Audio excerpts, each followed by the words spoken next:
Hello friends, Jai Hind. Welcome to my channel global GK study centre. मैं आप लोगों को पॉलिटी शॉर्ट नोट्स के माध्यम से पढ़ा रही हूँ, जिसमें आज मैं आप लोगों को राष्ट्रपति पढ़ाऊंगी। राष्ट्रपति के कुछ आर्टिकल मैं पहले के वीडियो में पढ़ा चुकी हूँ। उसके बाद के आर्टिकल में आज मैं आप लोगों को पढ़ाऊंगी। ओके, अगर आप किसी भी एग्ज़ाम की प्रिपरेशन कर रहे हैं तो हमारी ये वीडियो आप लोगों के लिए बहुत इंपॉर्टेंट होने वाली है। बिकॉज कि शॉर्ट नोट्स के माध्यम से पढ़ने का ये बेनिफिट होता है फ्रेंड्स कि आप एग्ज़ाम के टाइम में भी आप शॉर्ट रिवीजन कर सकते हैं, प्लस आपको ज़्यादा टाइम तक के लिए याद भी रहता है। ठीक है, तो मैं आप लोगों को राष्ट्रपति के निर्वाचन, कोटा, कार्यकाल, ये सब मैं बता चुकी थी, दशाएं, शर्तें। ओके, आज मैं आप लोगों को राष्ट्रपति के महाभियोग को समझाऊंगी। ओके, महाभियोग को इंग्लिश में क्या कहते हैं?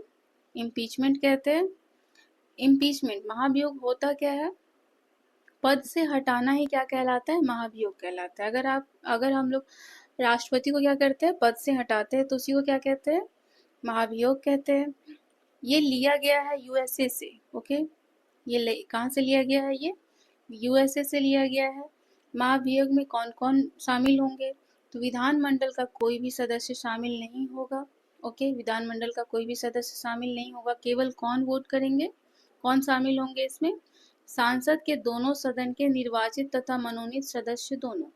मैंने आप लोगों को समझाया था कि राष्ट्रपति का जो निर्वाचन होता है, मैं फिर से एक बार निर्वाचन में कौन कौन पार्टिसिपेट करते हैं वो आपको बता रही हूँ। निर्वाचन में मैंने आप लोगों को बताया था विधानमंडल की विधानसभा के 28 राज्य और विधान परिषद इसमें शामिल नहीं होते हैं। मीन्स की विधानसभा इसमें शामिल होते हैं कब? निर्वाचन के टाइम पे होते हैं, लेकिन महाभियोग के टाइम पे ये दोनों ही नहीं होते। इसमें होता है लोकसभा और राज्यसभा होता है। ओके, तो इसमें क्या होता है? इसमें क्या मैंने बताया था आप लोगों को कि राज्यसभा के 12 मनोनीत सदस्य प्लस लोकसभा के 2 एंग्लो इंडियन शामिल नहीं होते हैं निर्वाचन में। लेकिन जब इसके महाभियोग की बात आएगी, जब राष्ट्रपति के महाभियोग की बात आएगी, तो क्या होगा? एक मिनट फ्रेंड्स। लेकिन जब राष्ट्रपति के महाभियोग की बात आएगी तो क्या होगा? इसमें विधानसभा पार्टिसिपेट नहीं करेगी। सिर्फ कौन पार्टिसिपेट करेगा इसमें? लोकसभा और राज्यसभा के दोनों सदस्य। ओके, अच्छा, कहने का मतलब है कि दोनों के सदस्य पार्टिसिपेट करेंगे। और मैंने निर्वाचन के टाइम पे आप लोगों को बताया था कि इसके 12 मनोनीत सदस्य पार्टिसिपेट नहीं करते हैं, जो राष्ट्रपति चुनते हैं। किस क्षेत्र से चुनते हैं मनोनीत सदस्य? कला, साहित्य, ठीक है, और विज्ञान के क्षेत्र से चुनते हैं। और लोकसभा में मैंने आप लोगों को बताया था कि 2 एंग्लो इंडियन को चुनते हैं, तो वो निर्वाचन के समय पार्टिसिपेट नहीं करेंगे। लेकिन जब महाभियोग की बात आएगी तो लोकसभा और राज्यसभा के टोटल सदस्य जो रहेंगे वो पार्टिसिपेट करेंगे। ओके, महाभियोग लगाने का कारण क्या हो सकता है? तो महाभियोग कब कब लगाया जा सकता है? तो संविधान का अतिक्रमण करेंगे वो राष्ट्रपति तब, या मंत्रिमंडल की सलाह नहीं मानेंगे तब, या फिर किसी विदेशी राष्ट्र के प्रभाव में आ जाए तो ये 3 कारण है जब राष्ट्रपति पे महाभियोग लगाया जाता है। तो राष्ट्रपति पर महाभियोग किसी भी सदन में प्रारंभ किया जा सकता है। किसी भी सदन में, लोकसभा में भी स्टार्ट किया जा सकता है और राज्यसभा में भी स्टार्ट किया जा सकता है। जहां से स्टार्ट करेंगे मीन्स कि महाभियोग प्रारंभ करने के लिए 1/4 मत की आवश्यकता होगी। अगर लोकसभा से स्टार्ट होगा तो 1/4 मत यहाँ से मिलना चाहिए। अगर राज्यसभा से होगा, एक मिनट फ्रेंड्स,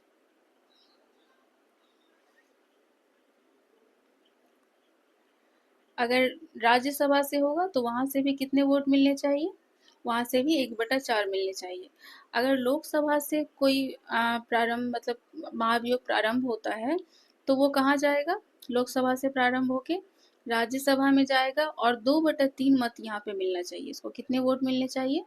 2/3 बहुमत से पारित होगा।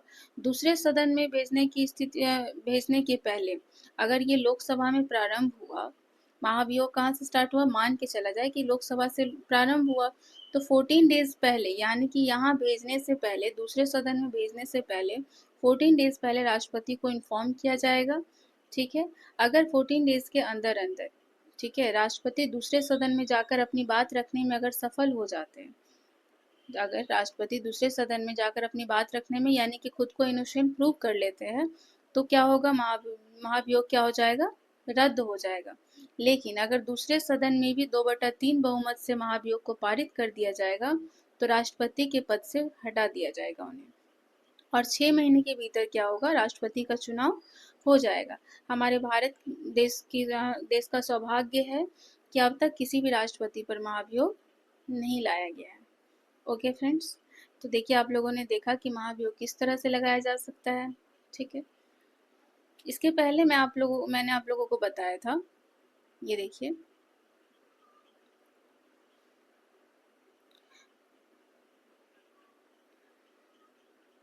ये महाभियोग की प्रक्रिया हो गई। चलिए आर्टिकल 62 देखते हैं, इसी में मैं आप लोगों को जो बताना चाहती हूँ बताऊंगी।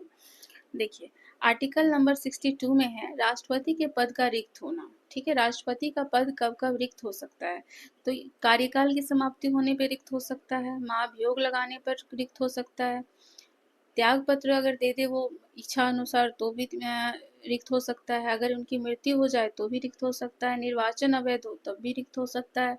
तो ये कुछ रीजन है जिसके कारण राष्ट्रपति का पद रिक्त हो सकता है। तो ये इन सभी में से अभी तक तो ये सब कारण अभी तक नहीं मिला है। ठीक है, मृत्यु का कारण मिला है। ठीक है, हमारे भारत देश में 2 राष्ट्रपति ऐसे रहे जिनके पद पे रहते हुए मृत्यु हो गई। अब मैं इसको आप लोगों को डिटेल में बताती हूँ। देखिए 2 राष्ट्रपति कौन थे। सबसे पहले तो अगर मैं बात करूँ आप लोगों को तो जाकिर हुसैन राष्ट्रपति थे। ठीक है, एक मिनट फ्रेंड्स, जाकिर हुसैन क्या थे, जाकिर हुसैन राष्ट्रपति थे। ओके, तो जाकिर हुसैन जब राष्ट्रपति थे तो वो अपने पद पे रहते हुए उनकी मृत्यु हो गई थी।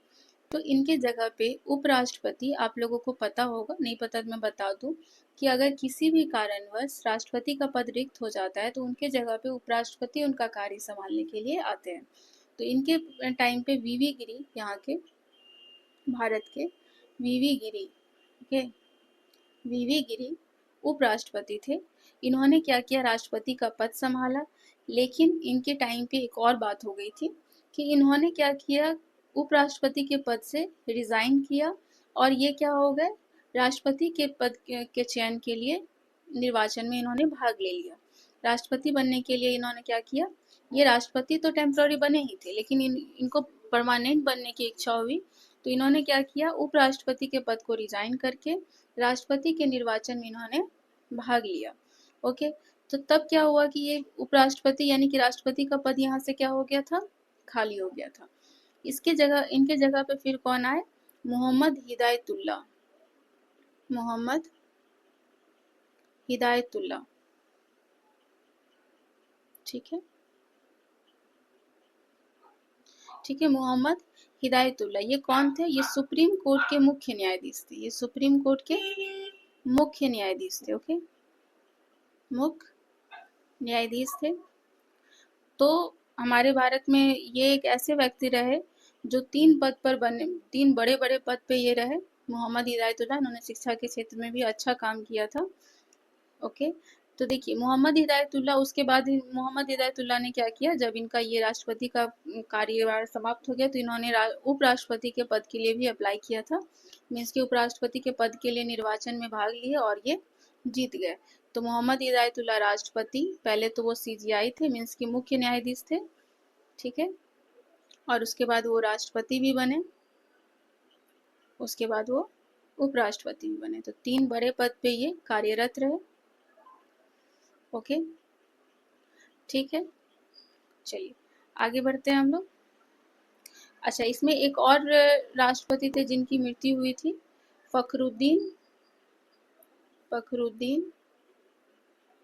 अली अहमद, अली अहमद। 2 राष्ट्रपति रहे जिनके पद पे रहते हुए मृत्यु हो गई थी, तो इनके जगह पे आए थे बीडी जत्था, बीडी जत्था। ठीक है, तो देखिए हम लोगों ने महाभियोग को यहाँ पे और कुछ पॉइंट देख लेते हैं। कार्यकाल समाप्त होने पर वही राष्ट्रपति अपने पद पर रहता है जब तक निर्वाचन ना हो जाए। मीन्स कि अगर कार्यकाल समाप्त हो जाता है तो जब तक निर्वाचन नहीं होता है तो जो राष्ट्रपति अभी उपस्थित है वही राष्ट्रपति तब तक के लिए कार्यभार संभालेंगे जब तक कि निर्वाचन नहीं हो जाता है। तो देखिए फ्रेंड्स, हम लोगों ने महाभियोग को कंप्लीट किया है। अब एक लास्ट टॉपिक्स में रह जाएगा, राष्ट्रपति की विभिन्न शक्तियों के बारे में हम लोग पढ़ेंगे।